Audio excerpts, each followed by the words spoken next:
Hello, dear listeners of the Storytelling Podcast channel. My name is Eric. I'm 35 years old, and I work as a cardiac surgeon at a large clinic. My profession requires enormous dedication, complete concentration, and nerves of steel. Every day I balance on the edge between life and death, being responsible for the health of hearts in both the literal and figurative sense. But today, I want to talk not about the difficulties of my work, but about a personal tragedy, about how a minute of weakness can trigger a destructive chain of events, jeopardizing the most valuable thing, the love and trust of loved ones, about the heavy burden of guilt and attempts to atone for it. First, a little background. My wife Kate and I have been together for 12 years, raising 9-year-old daughter Lily and 5-year-old son Max. Until recently, I considered our family to be picture perfect. A strong marriage, mutual understanding, common goals and dreams. Yes, due to my busy schedule, we saw each other less often than we would like. Too many night shifts, unplanned surgeries, exhausting duties. Coming home, I often found the children already asleep. And Kate, despite all efforts to somehow combine my schedule with her career as a designer, eventually gave up on this idea and completely devoted herself to home and kids. I felt that she sorely lacked my attention, support, and just marital intimacy, that she was quietly angry and offended by my constant absence. I tried to carve out precious minutes for family, surprise my wife with bouquets of roses and gifts, but apparently it did little to smooth over the growing alienation. After all, I'm not a robot, but a living person. I also got tired, annoyed, lost my temper. I wanted not romance, but banal, everyday peace. About a year ago, an event occurred that added fuel to the fire of our family troubles.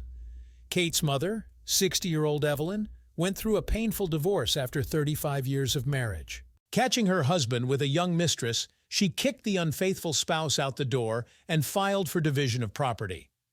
The process was long and nerve-wracking. Evelyn was completely worn out, and when the divorce battle finally ended, it turned out that the mother-in-law had nowhere to go. Everything jointly acquired went to pay for lawyers.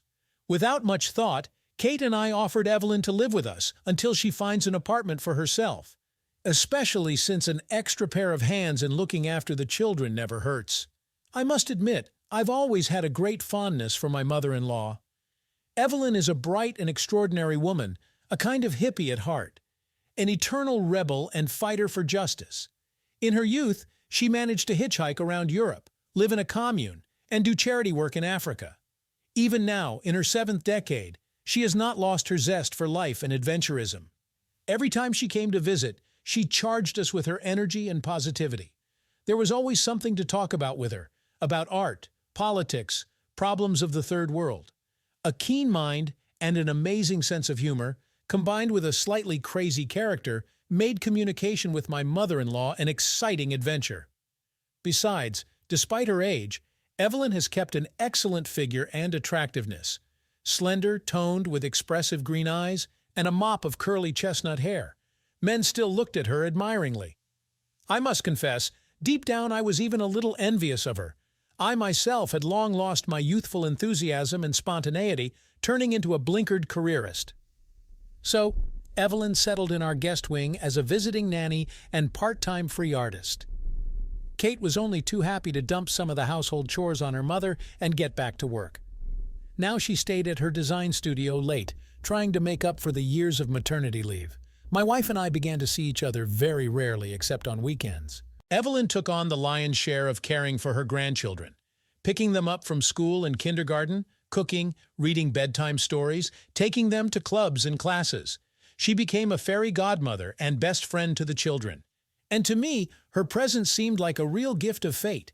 At least some outlet, a kindred spirit in the endless whirlwind of surgeries, night shifts, and lonely dinners in front of the TV. At first, my mother-in-law and I just talked a lot in the evenings. She asked about my work with genuine interest, worried about each patient. She knew how to support, encourage, and dispel doubts about my own abilities. She joked that she could try medicine herself. The desire to help people is in her blood. I melted from her warmth and care, from the fact that I was finally listened to, understood, appreciated. Kate, even when I managed to catch her at home, constantly complained about the rush at the studio and unscrupulous clients. She reduced any conversation to everyday life and the fact that I spend little time with my family. She reproached me for my endless busyness and inability to set priorities. I had no strength to listen to claims and reproaches once again. And with Evelyn, we could talk for hours on end about anything, from the latest medical innovations to ancient philosophical concepts. Communicating with her seemed to return me to a carefree youth, relaxing and inspiring at the same time. I didn't notice how I began to eagerly await our evening get-togethers in the kitchen over a glass of wine, admiring Evelyn's laughing green eyes, her expressive facial expressions, lively gestures, marveling at how deftly she handles the children, involuntarily comparing her unfading attractiveness and cheerfulness with the fatigue and concern in Kate's features, mentally thanking the heavens for sending me such a wonderful relative and friend. Evelyn became a breath of fresh air in the stuffy atmosphere of my existence, a ray of sunshine dispelling the gloom of gray working days. Over time, our communication became more and more close and trusting. When alone, we already openly shared with each other the accumulated problems and experiences. Evelyn did not mince words, spicily cursing her ex-husband, but immediately adding that she did not hold a grudge against him and only wished him happiness. Because if love is gone, you can't be forcibly nice, and it's better to let a person go than to drive them into a trap of duty and decency. I listened to her and thought that my situation was similar, that I was also tired of the endless pretense with Kate, the oppressive guilt for being eternally absent, of the need to lie to myself and her that everything is fine with us when the marriage is falling apart at the seams. Looking at Evelyn, so wise and self-sufficient, despite all the blows of fate, I involuntarily felt admiration, and more often I caught myself thinking that I want to see next to me exactly such a woman, strong in spirit, able to enjoy life under any circumstances, who does not nag and pull but supports and inspires, to whom you can open up without holding back, tell about the most intimate things, and in response meet unconditional acceptance, not a stream of reproaches and resentments, a woman with whom you do not need to pretend to portray a hero and a breadwinner. These thoughts seriously alarmed me. How can I feel anything other than friendship and kinship towards my own mother-in-law? Desire to see her as my partner and lover? It's fundamentally wrong, immoral, vile.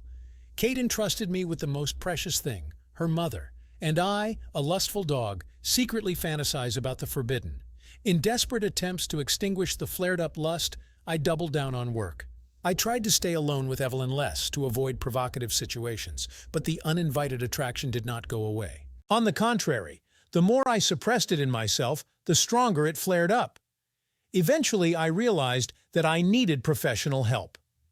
I turned to a psychotherapist and began to deal with my feelings and desires under the supervision of a professional. I thought that the very realization of the fact that I was one step away from cheating would stop me, would not let me cross the last line. How wrong I was. On that fateful evening, everything went awry. The day at the clinic was especially difficult.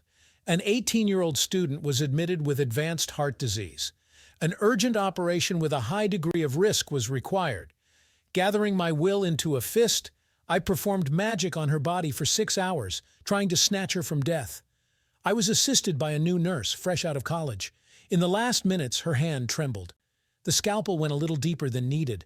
The girl died on the operating table from massive blood loss. I was shaking with shock, anger, disappointment in my own strength. The feeling of guilt tore me apart. I cursed myself with the worst words. How could I have failed to notice, failed to foresee?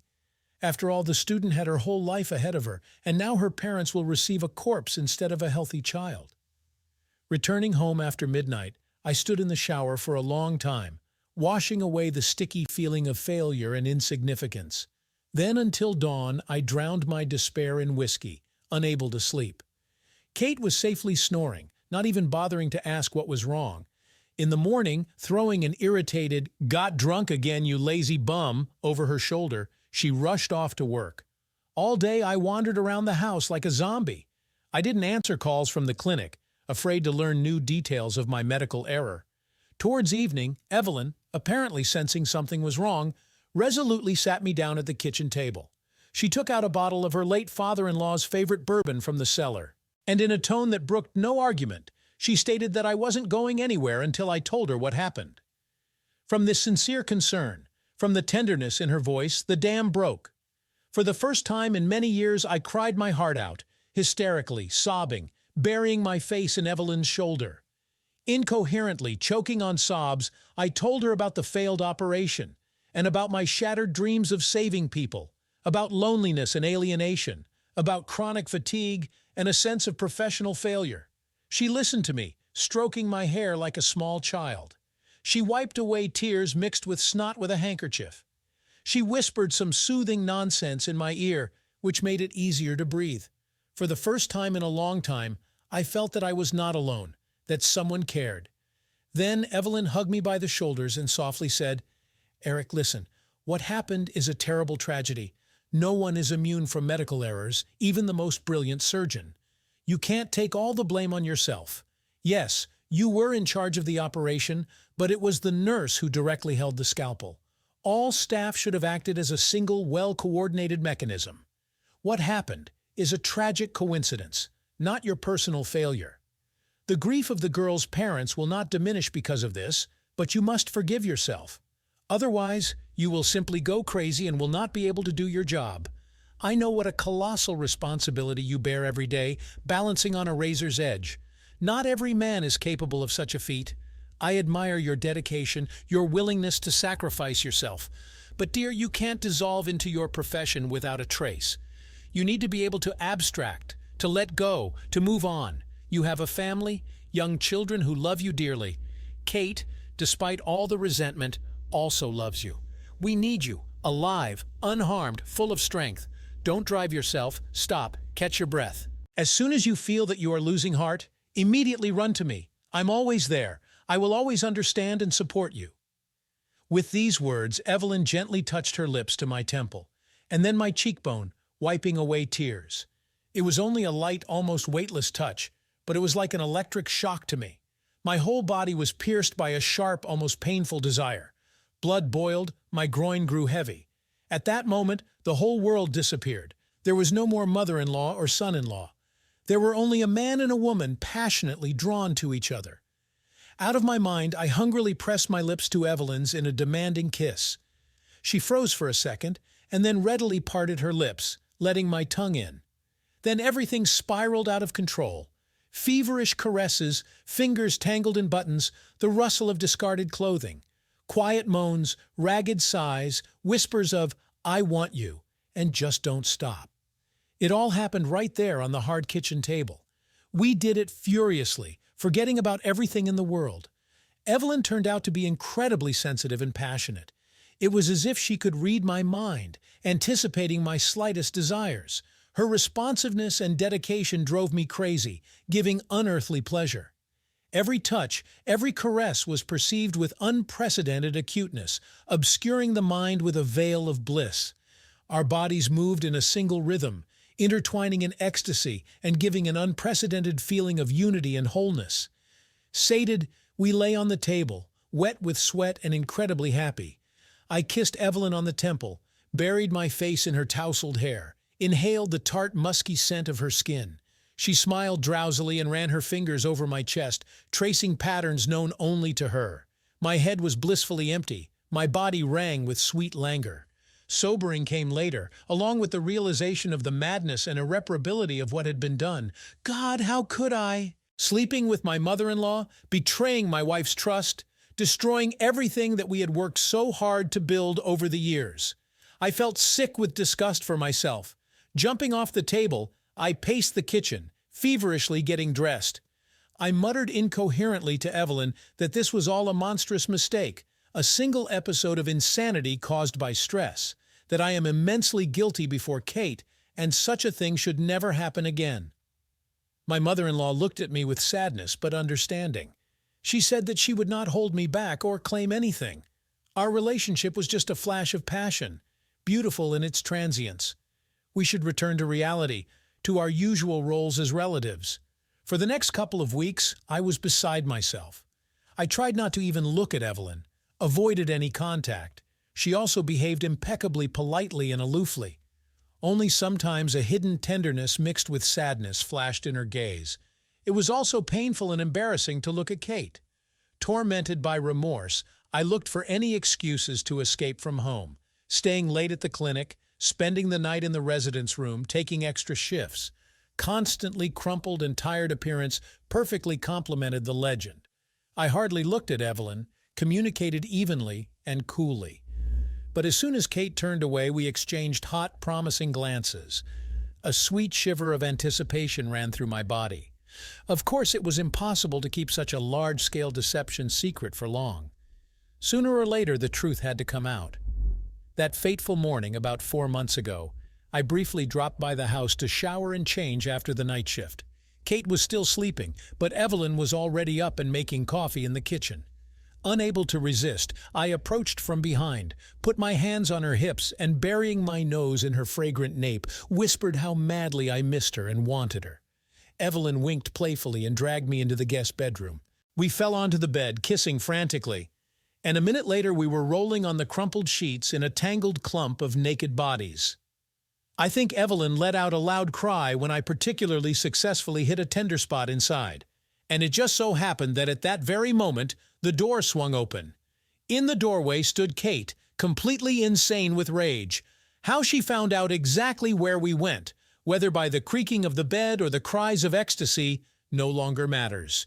Red as a crab, with eyes spinning wildly, she resembled a vengeful fury or an enraged maenad.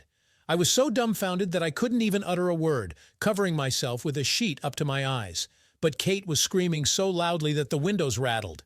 She screeched that I was the last dog and son of a bitch who had stained not only their marital bed, but also her daughter's trust.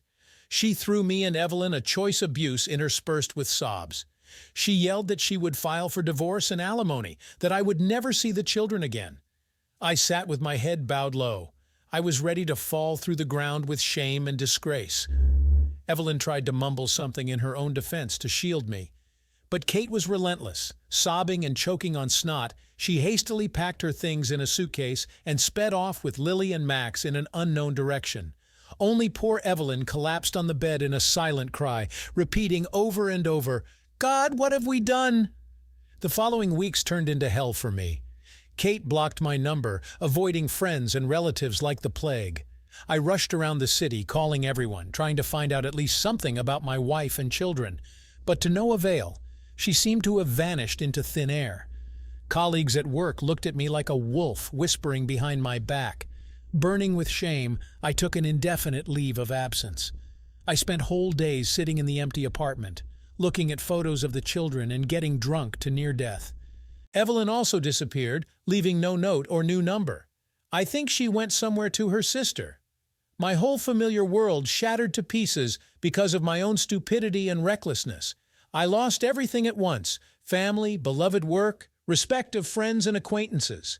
In desperate longing for Kate, I called her answering machine, mumbling apologies incoherently, begging her to come back.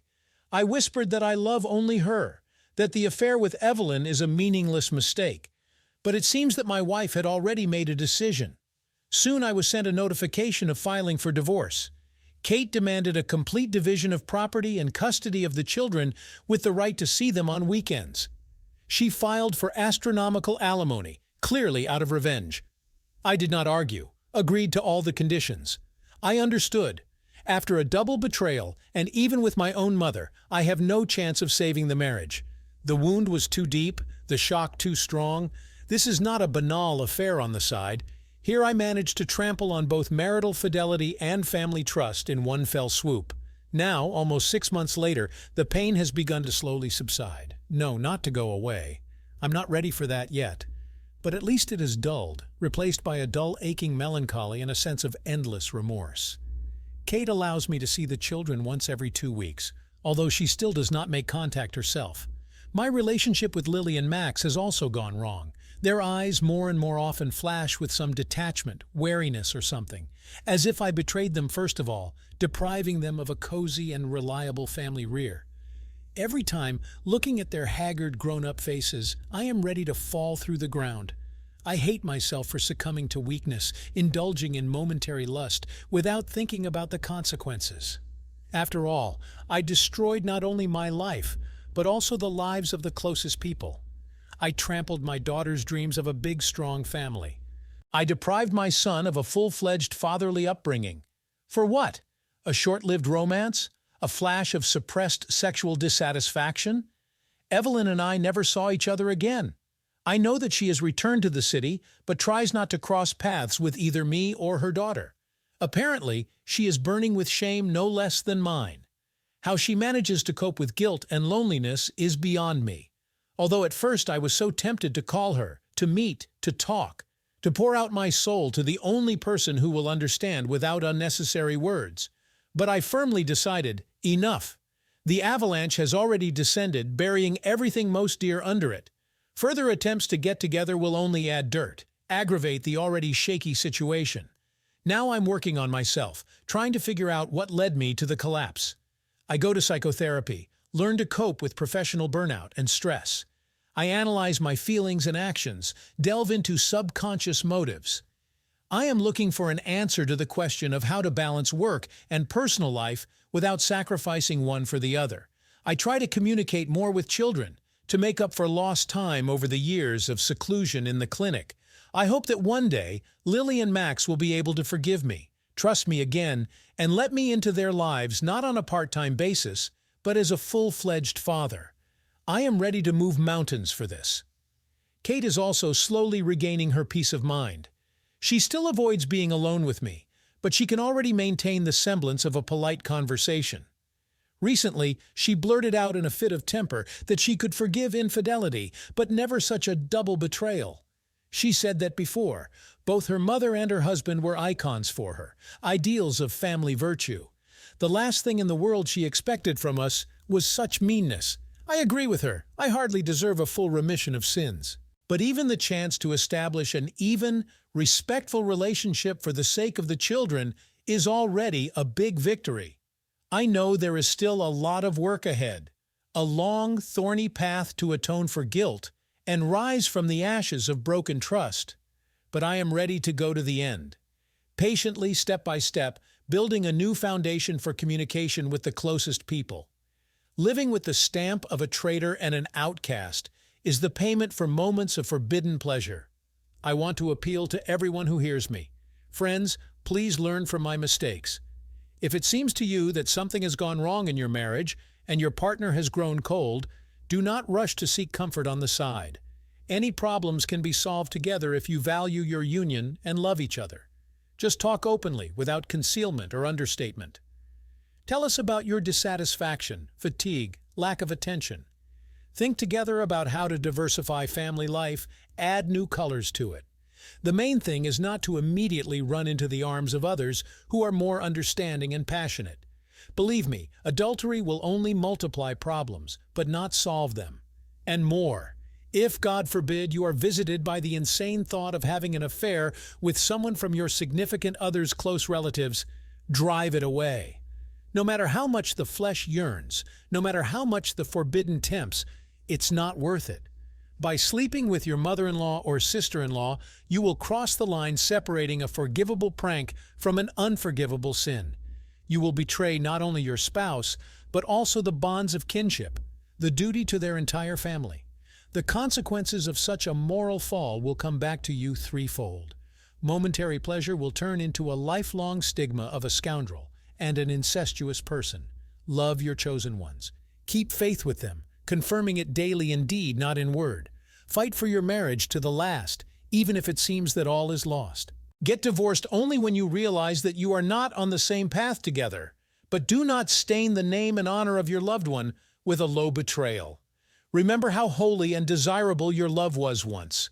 Find the strength to return the old passion, mutual attraction, and trust. Only in this way will you be able to preserve the most valuable thing in life, the warmth of the family hearth and the respect of children. Something that I myself, alas, lost through my own stupidity. Thank you for listening to my confession. Talking about it is still painful, but if my bitter experience saves someone from a fatal step, then it was not in vain. Live honestly with yourself and your loved ones, not exchanging for petty things and not chasing ghostly happiness. And of course, be prudent, because for a few moments of carnal pleasure, you will have to pay with years of mental anguish, and few people are able to afford such a price. Thank you for your attention. Goodness to all. Did you like this story? Let us know in the comments what you liked. Subscribe to our storytelling podcast. Also, don't forget to like and ring the bell so you don't miss more interesting stories. See you soon.